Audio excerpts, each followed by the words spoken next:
Rishi's Stop the Boats was a total failure, and frankly, anything that party or people who were ministers at the time in that government have to say, we've got to take with a very, very large pinch of salt. And then, of course, we had Keir Starmer, the lawyer, the man whose second speech as Prime Minister in the House of Commons was where he outlined his love for the European Court of Human Rights, a party many of whom have done very well out of the human rights industry. Smash the gangs was never, ever going to work.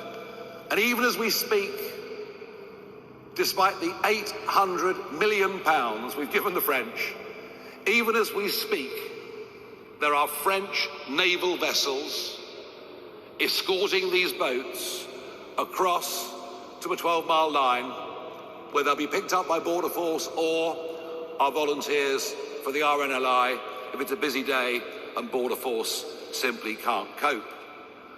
And now what happens is the French give them all life jackets.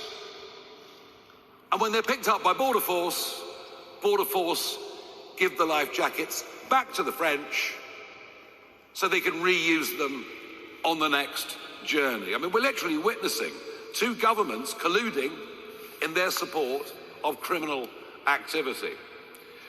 Well, of multiple occupancy, and not just the cost of it, but think how unfair that is.